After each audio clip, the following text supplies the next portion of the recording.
আমরা দেখতে পেলাম আপনাদের ধর্মনগর জেলা হাসপাতালে একজন রোগী এসেছেন, তো ওনার শরীরে গরম তেল পড়ে যাওয়ায় উনি ক্ষতিগ্রস্ত হয়েছেন। তো এই ব্যাপারে একটু জানতে চাইবো আর কি ওনার বর্তমান পরিস্থিতি।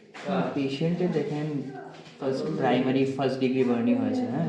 তো আপার লিম ট্রাঙ্ক আর নিচে পাটাই ধরলো ডান সাইডে, তো এত বেশি ডিপ কিছু যায়নি। পেশেন্টের এখন আমরা এখানে চিকিৎসা করেছি, এখানে অ্যাডমিট হয়েছে। তো প্রাইমারি ফার্স্ট দিকে ইনফেকশন যাতে না হয় আর পেশেন্টের যাতে বডিতে ফ্লুইডটা যাতে লস না হয়, ওই সেভাবে আমরা ট্রিটমেন্ট করাচ্ছি।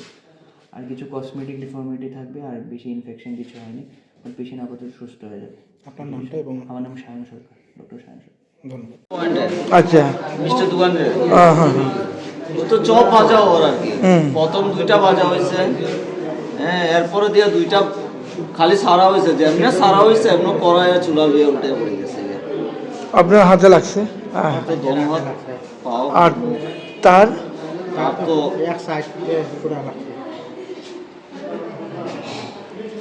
নাম কি আপনার? আমার নাম তো বাবন দেব, আচ্ছা, আর তার নাম? তার নাম হলো নিরাপদ দাস। বাসা কোথায়? আমার বাসা তো লালবাজার। কত নম্বর ভাই? ওয়ার্ডটা তো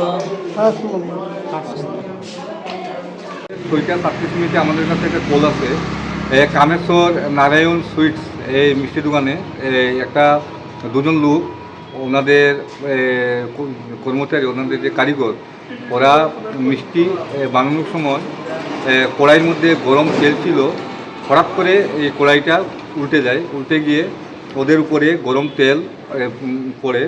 তো ওরা দুজন লোক খুব সিরিয়াস ইনজুরি হয়েছেন। ওদের নাম নিরাপদ দেব, বয়স 40 বছর। ওনার 80% ওনার বার্ন হয়ে গেছে, 80% মোটামুটি চলে গেছে।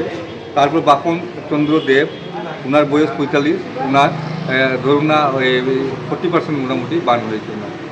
কোন জায়গায় ঘটনাটা? ঘটনা কামেশ্বরে, কামেশ্বর এই চমুনি যে বাজারটা ওখানে। কয়টার সময় ঘটনা? 6টা 37 মিনিটে। তো আমরা রেস্কিউ করলাম ওনাদেরকে, ধর্মনগর হসপিটালে শিফট করা হয়েছে, ওনাদের চিকিৎসা চলছে।